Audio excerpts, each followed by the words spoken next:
Morphophonological derivation matrix, lesson 5. Our base word in this lesson is sleep. Okay, we will play with derived forms.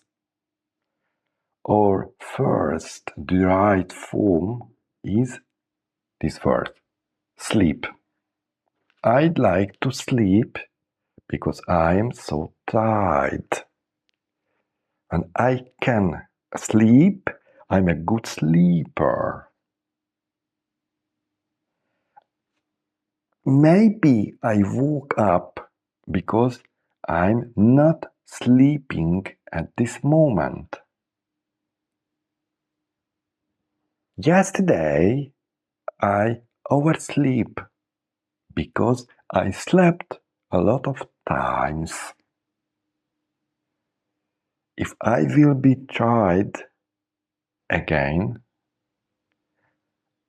I'd like to resleep my time again.